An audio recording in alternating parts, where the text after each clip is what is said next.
How's it going, everybody? It's Pilot Flame, and we are back with another FPL preseason video. And today we're continuing the Team Watch series. And up next is second place from the championship, Bournemouth. They were promoted by coming second place in the championship. They did not have to go through the playoff. They had a very successful season. And the man over my shoulder, Dominic Solanke, was very much involved in that, getting himself 29 goals. So will he be an FPL asset or any of his teammates for this season? If you haven't done so already, make sure to hit that like button, subscribe to the channel if you're new or haven't done so already. It greatly helps out the channel, as well as turn those notification bells on so you can get the content as soon as it is readily available. Drop us a follow over on Twitter so you can keep up to date with any and all FPL news, and give us a follow over on Twitch so that you can see when we go live for our preview and deadline streams or any impromptu FPL streams. They will be over on Twitch for the season as they were the past 2 seasons, so make sure to check us out over there. We usually do a preview stream and deadline stream the week of the game week, and we will be doing a deadline stream on the Friday as well, not the night before. Managed to get the time off, so we're going to be doing that as well, which is going to be fantastic. So without further ado, let's see Bournemouth's attacking options that I think could potentially be of use for this FPL season. So as with every Team Watch video, we're going to take a look at the attacking options, defensive options, see if they're worth it or not, and then also make sure to check out what the team has been doing in the transfer market. And it's Bournemouth now, our first promotion team that we've done in this series. The stats just above me, as you can see, were their big chances, shots inside the box, and XG non-penalty for the last time that they were in the Premier League, the 1920 season. And then the player stats over my shoulder are for their stats in the championship. So two slightly different seasons. We can see what type of overall attacking output the team had in the when it was last in the Premier League across the season and the last 4 matches that they played. Then we could see what the players did in the championship. And we have a few options here. We have Anthony, we have Billing, and we have Solanke. 2 midfielders and an attacker respectively.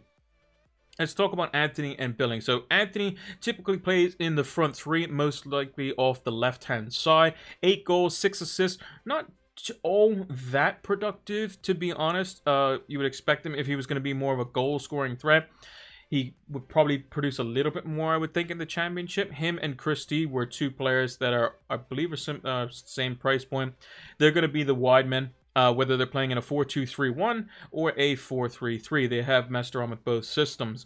But if they are doing quite well and are very attacking, then Billing is probably going to be your guy. He often plays more as like a hybrid number 10 shadow striker. 10 goals, 10 assists. Plays in the number 10 role in a 4-2-3-1. If they're playing a 4-3-3, he plays more as like an advanced box-to-box midfielder. Typically is more productive in a 4-2-3-1 system where he has license to kind of roam. And in previous seasons, back in like 2019 as an example, he was more of like a defensive-minded midfielder, but now he's using his size and strength to be a bit more threatening in and around the box. In terms of starts, they've all pretty much got a good number of starts on their belt. The championship is 46 games total, and Solanke, who was their most productive player, played in all 46 of them, because I believe there's 23 teams in the championship. He scored 29 goals, 7 assists, which would have been a fantastic season by, I think he beat pretty much most strikers that have gotten a total even close to that in the championship, only to be battered by Mitrovic, who scored like something absolutely crazy, which is why he's more expensive in FPL. But do I think Bournemouth attacking options are going to be all that great in the opening fixtures? I think not particularly, to be honest. I think Aston Villa at home, I think they can definitely be very weak defensively and are prone to mistakes. But Man City away is tough. Arsenal is going to be somewhat on the defensive end. They would rather hit you on the break than control possession, for the most part, at least towards the end of last season. That was typically the case. Liverpool, you're just not going to get the ball, and 2 very, very tough fixtures in the opening 4. So I think this is probably one to wait for. If you really need a budget midfielder, I would say Billing is probably the guy to go for, but I wouldn't expect much, especially in the opening 4, personally. So If I was going to pick one, I think Solanke could be good value. But the last time he was in the Premier League, he didn't score very many. I think it was like under 5 goals or something like that. Billing could be the guy because he's in a new role in the Premier League for the first time. So we'll have to see how that one pans out. But he's going to would be my pick out of the 3 based on his price point and where he played last season. Now, with the attacking options done and out of the way, let's see if there's any defensive options we can look at for this season. Now, here's a couple of the Bournemouth defensive options. Again, their player stats are from their championship season that they just had in the 21-22 season, and the stats above me for the team stats are from the last time that Bournemouth were in the Premier League in the 2019-2020 season.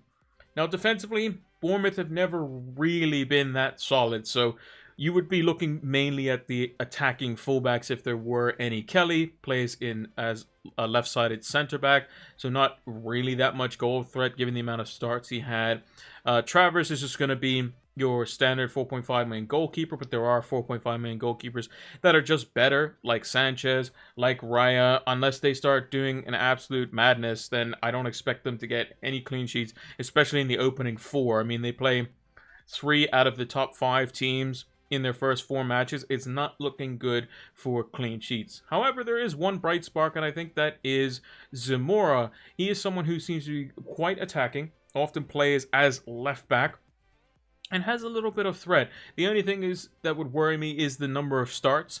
32 starts out of the 46 games. Yes, the season's a bit of a slog, but if Bournemouth don't sign another left back, or he's going to be first choice for the most part, in an attacking side, is typically under when Eddie Howe managed them, he would have been a fantastic player and a good option as a cheaper fullback.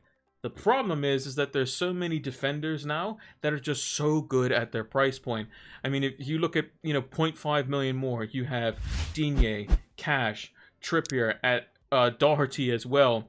Even Ryan Sessegnon, if Perisic at 5.5 gets injured, is 4.5. So there are a lot of defenders, Arsenal defenders. Like, you're just going to not pick these players, unfortunately, due to the fact that they took a bunch of the greedy 6 defenders and made them so cheap. It just really doesn't make too much sense to pick the likes of Zamora or Kelly or Travers when there's just better alternatives in those spots, as well as the fact that they have an atrocious run to start the season. Maybe later on they could be of value in some way when they've dropped down in price potentially, but they can only drop down in price if people picked them in the first place. So we'll have to wait and see on the defensive options. I don't think they're going to be a great outfit for the whole season. That could be what lets them down if they don't make it to see themselves be successful in their Premier League campaign. And ultimately, if they do get relegated, it's probably going to come down to the fact that their defensive numbers just aren't up to scratch. But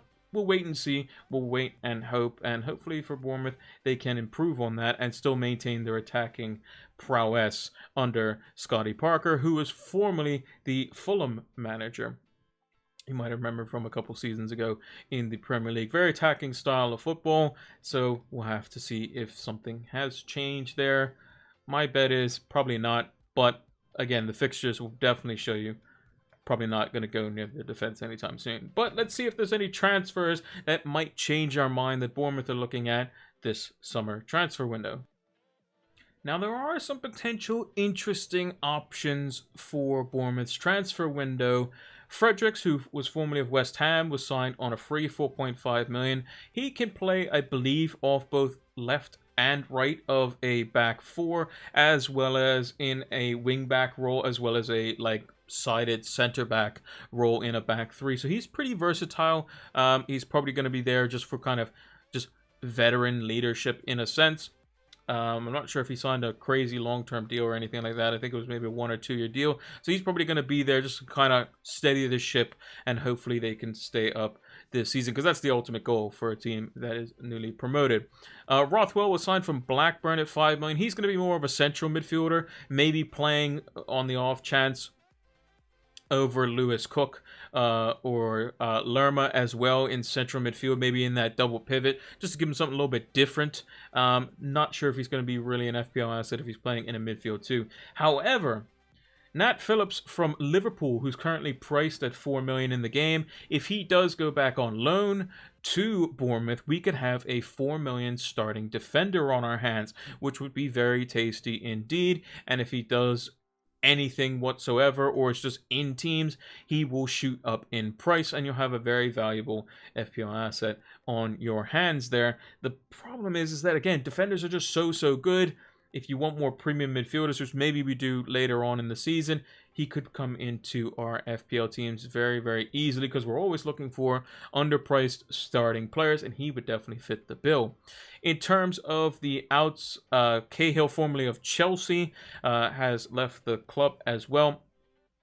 Robbie Brady, who used to be at Burnley, also has left, and more as well is on the way out of Bournemouth. Not really too much activity going on in the transfer market for Bournemouth. Maybe they look to strengthen more of like the attacking options, and maybe some backup at fullback. But I think Nat Phillips might be one of the deals that allow them to help solidify the defense, because I think he was very good for them last season. At least that's what I've been reading up on. So we shall see how that one goes, whether it's a permanent move, a loan with the option to buy. We'll wait and see. But he would be the key kicker for any FPL team, because 4 million starting defender, doesn't matter what team he plays for, he could be gold at that price point. So that's going to do it for the Bournemouth section of the transfers. Let me just think down in the comments below, where do you think Brentford need to strengthen in the transfer window?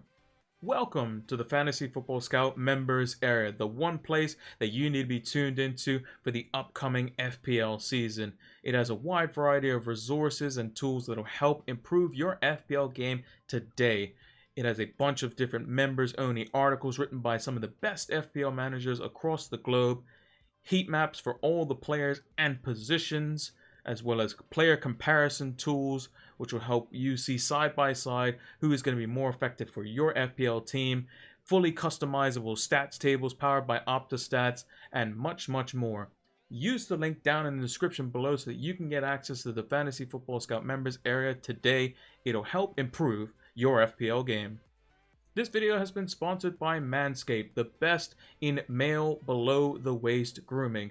Make sure to check out manscaped.com so you can see the latest and greatest updates to their lawnmower, as well as their performance package, and much more for all their gadgets and gizmos to help keep your family jewels looking as shiny as ever. Make sure to use the code FLAME20 so that you can get 20% off your next Manscaped order, as well as free worldwide shipping. Go check out manscaped.com today. And that is going to do it for the Bournemouth Team Watch video. If you haven't done so already, make sure to hit that like button, subscribe channel if you're new or haven't done so already. It greatly helps out the channel. And turn those notification bells on so that you can get the content as soon as it is readily available. Drop us a follow over on Twitter so you can keep up to date with any and all FPL news. And give us a follow over on Twitch so you can see when we go live for our preview and deadline streams, which will be starting back up the week of game week 1. We'll be doing a preview and a deadline stream. Those are going to be fantastic, and hopefully we have a bunch of questions and a bunch of people coming looking for information, basically, because it will be pretty hectic, especially since you got to get game week 1 right to set yourself up on the road to success for this FPL season. And lastly, make sure to check out Fantasy Football Scout. All the stats that you saw in today's video were provided by their members area. It's going to help improve your FPL game. Thank you all for watching, and until the next one, take care.